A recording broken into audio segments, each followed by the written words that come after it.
बात करेंगे अब किसी भी एल्केन में हम कैसे आइडेंटिफाई करें कि कार्बन किस तरह का है, उसे कैसे क्लासिफाई करें कि वो कार्बन प्राइमरी, सेकेंडरी है, टर्शियरी या फिर क्वाटरनरी है।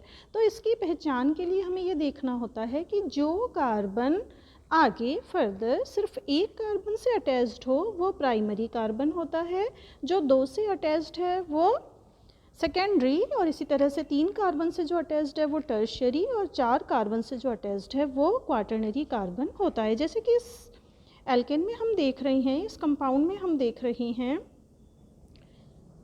ये जो कार्बन हैं, ये कार्बन इस CH3 की यदि हम बात करें तो ये कार्बन डायरेक्टली एक कार्बन से अटैच्ड है, इसीलिए ये प्राइमरी कार्बन है, जिसे हम 1 डिग्री इस तरह से लिखते हैं। इस कार्बन की यदि हम बात करें, इस कार्बन की यदि हम बात करें तो ये दोनों तरफ एक एक कार्बन से, यानी कि ओवरऑल 2 कार्बन से जुड़ा हुआ है, एक अपने राइट में और एक इस तरफ लेफ्ट में। तो चूंकि ये कार्बन जो कि सर्किल में शो है, ये कार्बन दोनों तरफ कुल मिलाकर के 2 कार्बन से जुड़ा हुआ है, तो ये सेकेंडरी कार्बन है। बात करते हैं थर्ड कार्बन की। ये कार्बन यदि हम देखें तो 3 कार्बन से अटैच्ड है, एक इस कार्बन से, एक राइट साइड में, और नीचे हम देख रहे हैं CF3 ग्रुप के कार्बन से। तो चूंकि 3 तरफ ये अटैच्ड है 3 कार्बन से, तो ये टर्शियरी कार्बन है। बात करते हैं इस कार्बन की। इस कार्बन में ये चारों तरफ एक मिथाइल ग्रुप, दूसरे मिथाइल ग्रुप का कार्बन, तीसरे मिथाइल ग्रुप का कार्बन, और इसी तरह से जो CH2 मैथिलीन ग्रुप है उसका कार्बन। तो टोटली ये 4 कार्बन से अटैच्ड है, इसलिए ये क्वाटरनरी कार्बन है। तो ये तो कार्बन की बात हुई, और इस पे जुड़े हुए जो हाइड्रोजन्स होंगे उनको हम इसी तरह से प्राइमरी या सेकेंडरी कहेंगे।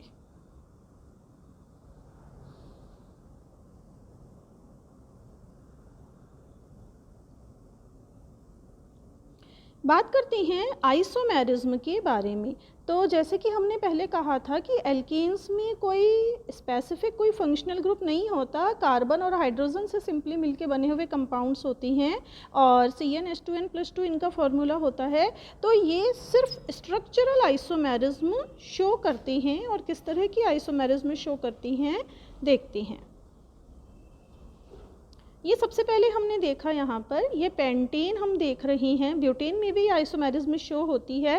पेंटेन की बात करते हैं हम, या ब्यूटेन से ही लेते हैं पहले। ये ब्यूटेन हमारा, और इसमें हम देख रहे हैं कि ये चारों कार्बन एक सीधी चेन में अरेंज्ड हैं, यानी कि इसे हम कहेंगे एन ब्यूटेन या नॉर्मल ब्यूटेन। जबकि ये जो दूसरा एग्जाम्पल है, इसमें हम देख रहे हैं कि चारों में से 3 कार्बन तो सीधी चेन में हैं, 4 में से ये तीनों कार्बन एक सीधी चेन में हैं, लेकिन एक कार्बन ब्रांचिंग में यहाँ मिथाइल ग्रुप के रूप में है। तो चूंकि 3 कार्बन हैं तो इसका नाम अब क्या हो जाएगा, प्रोपेन, और सेकंड पोजीशन पे मिथाइल ग्रुप है तो नाम हो जाएगा 2 मिथाइल प्रोपेन।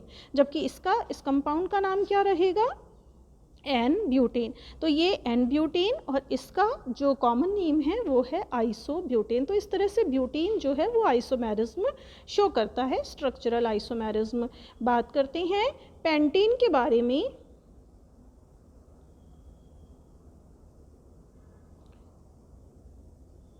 ये पेंटीन, और इसमें हम देख रहे हैं कि ये ओपन चेन, और इस तरह से चेन में 5 कार्बन, ये एन पेंटीन या नॉर्मल पेंटीन है। और यहाँ हम देख रहे हैं सेकंड में कि ये भी पेंटीन का ही आइसोमर है, इसमें 4 कार्बन तो ओपन चेन में है, लेकिन एक मिथाइल ग्रुप जो है ये अब चेन का पार्ट ना होकर के ब्रांचिंग हो गई है, एज ए सब्सटीट्यूएंट अब ये मिथाइल ग्रुप है, तो इसका नाम हो जाएगा 2 मिथाइल ब्यूटेन। तो ये पेंटेन का एक आइसोमर जिसे हम आइसोपेंटेन भी कहते हैं। थर्ड एग्जाम्पल है, थर्ड एग्जाम्पल है ये, और यहाँ हम क्या देख रहे हैं कि दूसरा जो कार्बन था, 5 में से पहले हमने 4 को सीधी चेन में लिया, एक को हमने ब्रांचिंग में देखा। यहाँ हम देख रहे हैं कि 3 कार्बन ही चेन में रह गई हैं, बाकी 2 कार्बन जो हैं ब्रांचिंग में आ गई या एज ए सब्सटीट्यूएंट आ गई हैं। तो ये दोनों मिथाइल ग्रुप्स ब्रांचिंग के, और ओपन चेन जो है वो 3 कार्बन की रह गई, तो नाम हुआ इसका 2,2 डाईमिथाइल प्रोपेन। तो ये नियोपेंटेन हम इसे कहते हैं, इसका जो कॉमन नेम है वो है नियोपेंटेन। तो ये हमने देखे पेंटेन के आइसोमर्स। इसी तरह से बात करते हैं हेक्सेन के बारे में। हेक्सेन में भी हम हर बार स्टेप बाय स्टेप ऐसे करेंगे, पहले 6 कार्बन की चेन लेंगे, जैसे हमने यहाँ देखा, ये क्या है, हेक्सेन, 6 कार्बन की चेन, यहाँ ये हेक्सेन, एन हेक्सेन भी इसे हम कह सकते हैं। फिर हमने 5 कार्बन की ओपन चेन ली और एक को हमने एज ए सब्स्टिट्यूएंट ब्रांचिंग में डाला, तो ये हुआ 2 मिथाइल पेंटेन। इसी तरह से 4 कार्बन की ये चेन हुई, 4 कार्बन की ये चेन हुई और 2 को हमने ब्रांचिंग में डाला, तो इस 2 को जो हमने डाला है, एक बार तो हम इसे सेम पोजीशन पे डालेंगे, 2,2 डाइमिथाइल प्रोपीन बन जाएगा। नेक्स्ट टाइम पे हम क्या करेंगे, इन दोनों मिथाइल ग्रुप को अलग अलग पोजीशन पे रख देंगे, जैसे कि यहाँ हम देख रहे हैं। तो ये एक मिथाइल ग्रुप हमने इस पोजीशन पे डाला, एक इस पे, तो ये हो गया 2,3 डाइमिथाइल ब्यूटेन। ये हुआ 2,2 डाइमिथाइल, ये प्रोपीन यहाँ पर बाई चांस हो गया है, इसको करेक्शन कर लीजिए, 2,2 डाइमिथाइल ब्यूटेन। और ये नेक्स्ट जो है ये है 2,3 डाइमिथाइल ब्यूटेन। नेक्स्ट है, ये हम ले रहे हैं यहाँ पर 5 कार्बन हमने इसमें लिए और एक को हमने ब्रांचिंग में जो डाला था, बिल्कुल जैसे यहाँ डाला था हमने 2 मिथाइल पेंटेन में, तो उसकी पोजीशन हम चेंज कर देंगे और अब हम कहाँ ले आएंगे, पहले हमने डाला था 2 पे, अब हम उसको ले आएंगे 3 पे, तो ये है 3 मिथाइल पेंटेन। तो इस तरह से हमने देखा कि किस तरह से एल्केन्स स्ट्रक्चरल आइसोमेरिज्म शो करते हैं। बात करते हैं नेचुरल रिसोर्सेज के बारे में। तो पेट्रोलियम और नेचुरल गैसेस जो हैं, ये हाइड्रोकार्बन्स के या एल्कीन्स के मेजर सोर्सेज हैं। जो ऑयल है जो कि रॉक्स के अंदर से निकाला जाता है, जिसे कि हम पेट्रोलियम कहते हैं, तो पेट्रोलियम नाम ही इसीलिए दिया गया है, पेट्रा मीन्स रॉक और ओलियम मीन्स ऑयल। तो इस पेट्रोलियम ऑयल जो है, इसमें एक अच्छा मिक्सचर जो है वो नेचुरल गैसेस जिसको हम कहते हैं, वो एक गैसियस मिक्सचर होता है जिसमें कि बेसिकली मीथेन, ईथेन, प्रोपेन और ब्यूटेन होती हैं। तो इस तरह से पेट्रोलियम ऑयल जो है वो इसका नेचुरल सोर्स। हेलो स्टूडेंट्स, बात करेंगे हम methods of preparation of alkenes के बारे में। इसमें जो फर्स्ट मेथड है ये है कोलबेज इलेक्ट्रोलाइसिस मेथड। तो कोलबे इलेक्ट्रोलाइसिस मेथड में हम किसी भी कार्बोक्सिलिक एसिड का सोडियम या पोटेशियम सॉल्ट लेते हैं और उसका इलेक्ट्रोलाइसिस करवाते हैं। इस इलेक्ट्रोकेमिकल ऑक्सीडेटिव डिकार्बोक्सिलेशन से जो कार्बोक्सिलिक एसिड सॉल्ट्स हैं, ये रेडिकल्स देती हैं एनोड पे और वो डाइमेराइज होकर के एल्केन्स देती हैं। कैथोड पे हमें NaOH और हाइड्रोजन गैस मिलती है। जैसे हम यहाँ पे देख रहे हैं RCONA, इसका इलेक्ट्रोलाइसिस हमने करवाया तो हमें एनोड पे मिल रहा है RR, ये एल्कीन हमें यहाँ पर मिल रही है और इसी तरह से CO2 रिलीज़ हो रही है और कैथोड पे हमें मिलता है NaOH और हाइड्रोजन लिबरेट होती है।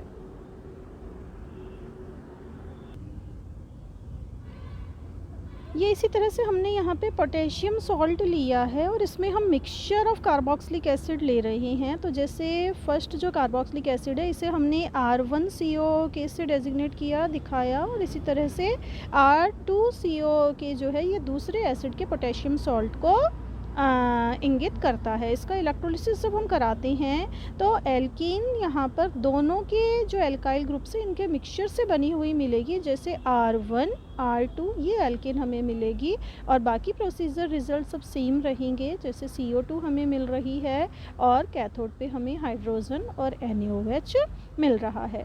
सेकेंड मेथड है कॉरे हाउस इंजन सिंथेसिस। इस मेथड में हम क्या करते हैं, एल्काइल हैलाइड लेते हैं और एल्काइल हैलाइड जैसे कि हमने क्लोरोईथेन लिया और इसकी लिथियम से रिएक्शन करवाई हमने ईथर की प्रेजेंस में। तो लिथियम एल्काइल जो बनती हैं ये रिएक्ट करते हैं फिर CuI या फिर क्यूप्रस आयोडाइड के साथ और हमें देते हैं लिथियम डाइअल्काइल क्यूप्रेट। ये जो लिथियम डाइअल्काइल क्यूप्रेट है ये हमें एल्काइल क्लोराइड से रिएक्ट करके एल्केन देता है। देखते हैं मेथड को। ये हमने लिया यहाँ पर एल्काइल हैलाइड या क्लोरोइथेन हम कह सकते हैं, लिथियम से रिएक्शन करवाई और हमें मिला इथाइल लिथियम। इसकी हम COI से रिएक्शन कराते हैं तो हमें ये प्रोडक्ट मिला और ये फिर रिएक्ट करता है किसके साथ, इथाइल क्लोराइड के साथ या क्लोरोइथेन के साथ, तो फिर हमें इस तरह से एल्केन देता है। नेक्स्ट मेथड है सेबेटियर सेंड्रेंस मेथड और इसमें हम क्या करते हैं, एल्कीन्स का हाइड्रोजनेशन हम करते हैं। तो यहाँ हमने जैसे ये एल्कीन ली और इसकी हाइड्रोजन से रिएक्शन करवाई, तो मतलब रिएक्शन हाइड्रोजनेशन करवाया यदि हमने एल्कीन का, या एल्काइंस भी हम ले सकते हैं, तो इसमें हमें फिर प्रोडक्ट के रूप में एल्केन मिलती है। यहाँ पर हमें कैटलिस्ट निकल चाहिए होता है जो कि फाइनली डिवाइडेड फॉर्म में होता है, बिल्कुल बारीक पाउडर के रूप में हम लेते हैं और 200 डिग्री सेल्सियस टेम्परेचर पे ये रिएक्शन होती है। इसी तरह से हम देख रहे हैं कि जब हमने इथाइन ली, एसिटिलीन ली, तो वो भी हाइड्रोजन के साथ हमें इसी तरह से प्रोडक्ट दे रहा है। फिर है वुड्स रिएक्शन।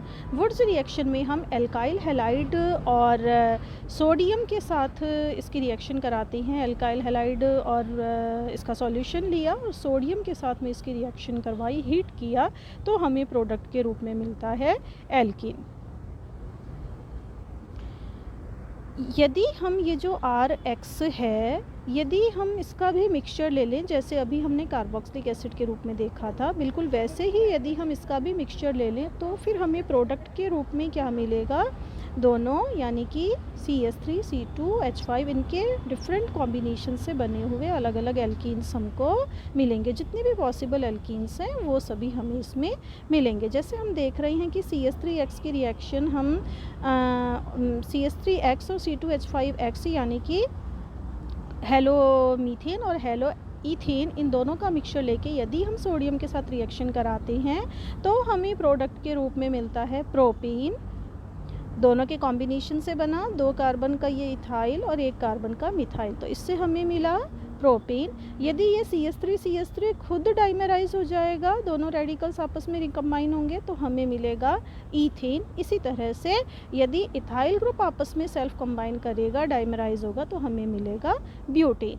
फिर है कार्बोनिल कंपाउंड्स के रिडक्शन के द्वारा। तो कार्बोनिल कंपाउंड जो हैं, क्लेमेंसन रिडक्शन इसे हम कहते हैं, जिंक अमलगम HCl के साथ रिडक्शन कराते हैं तो हमें ईथेन, जैसे कि हमने यहाँ पर लिया है CH3CHO इथेनॉल, तो हमें मिल रहा है ईथीन। तो ये जो जिंक अमलगम HCl है, ये इस CO कार्बोनिल ग्रुप को एल्काइल ग्रुप में कन्वर्ट करता है।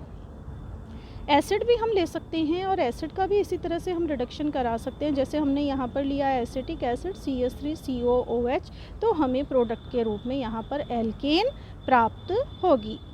इसी तरह से यदि हम कार्बोनिल कंपाउंड का रिडक्शन कराते हैं NH2NH2 हाइड्रोजन के द्वारा, तो जो प्रोडक्ट मिलता है वो C⋅N NH2 और फिर इसका हम इथेनॉल के साथ में, सोडियम के साथ में 180 डिग्री पर रिएक्शन करवाते हैं तो हमें एल्केन मिलती है। इस रिडक्शन को, इसको हम कहते हैं वोल्फ-किश्नर रिएक्शन।